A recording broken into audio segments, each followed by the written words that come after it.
dalam banyak-banyak penyakit kan, yang paling aku pelik adalah penyakit chickenpox. Kenapa semua orang memang akan kena penyakit tu, dan kalau kena pun sekali je seumur hidup.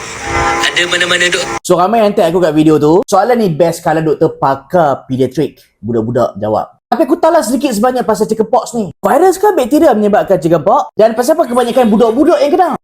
Orang tua apa ada kena? Dan kalau kena pun sekali je seumur hidup. Pasal apa? First, chickenpox disebabkan oleh natang ni. Makhluk Allah ni, nama dia Varicella zoster virus, iaitu virus yang sama kumpulan dengan virus yang menyebabkan herpes lips. Hak telok-telok Syam tu lah. Ingat? Jangan marah kalau tuan badan tu tengok.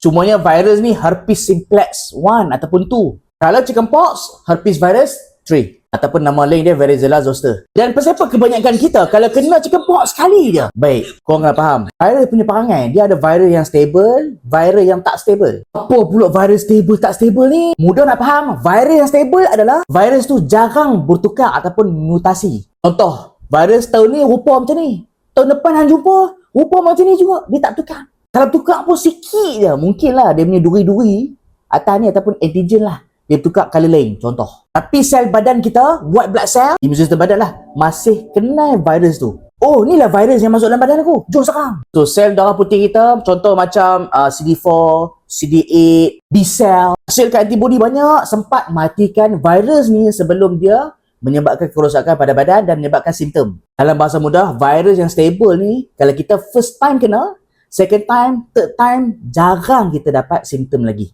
Sel darah putih kita ni, tentera Allah Ta'ala yang bagi dalam badan kita ni kenal virus tersebut. Dan ada juga virus yang tak stable. Tak stable tu maksudnya, dia senang berubah. Kau ingat tak COVID-19 ni, berapa banyak jenis COVID ada? COVID virus jenis Alpha, Beta, Delta, Gamma, Omicron. Macam-macam varian lah. Tu menandanya COVID virus tak stable. Dia senang bertukar. So kalau virus ni senang bertukar, kita punya antibody ataupun white blood cell tak kenal. Bila tak kenal, sebab tu kita boleh kena lagi, even lagi teruk simptom dia.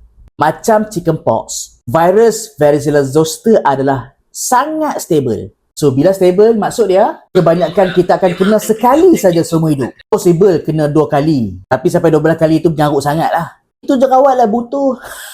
Kan tak masa-masa kena butuh. Possible lah kena 2 kali untuk chickenpox. Cuma mungkin lah first time dia kena tu, mungkin virus chickenpox tu tak berapa kuat. Ataupun tindak balas reaction white blood cell kita terhadap virus chickenpox tu tak berapa bersungguh-sungguh. Sebab tu dia pun tak kenal. Dia pun tak kenal sungguh-sungguh virus chickenpox tu. Tu yang dia kena second time tu. Kalau first time hang kena chickenpox dan teruk, kemungkinan besar hang tak akan kena dah lepas tu.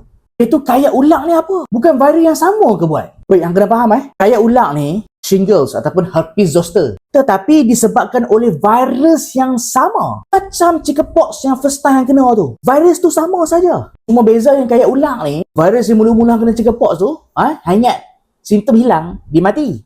Dia tak mati dia sembunyi dalam saraf kita. Yes, Varicella zoster tu, dia duduk dalam badan kita senyap-senyap. Dan bila makin tua, bila kita makin tua maksudnya white blood cell ataupun imun sistem badan kita makin lemah, betul Ataupun time tu ambil ubat steroid. Antara kesan samping ubat steroid adalah melemahkan imun sistem badan. Time badan tengah lemah, keluarlah virus itu balik. Tapi kalau perasan, dia keluar dekat sebahagian tempat saja. Yang ni adalah kawasan-kawasan saraf. Virus tadi dia hidup balik, lepas tu dia merebak melalui saraf pergi ke permukaan kulit. Sebab tu korang akan nampak macam ni dia punya rashes dia.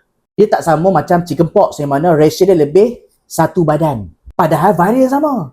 Cuma kedudukan yang berbeza. Faham? So kenapa kita kena chickenpox sekali saja? Antara sebabnya aku revise First, virus tu sangat stable. Yang kedua, immune system badan dah kenal virus itu. Faham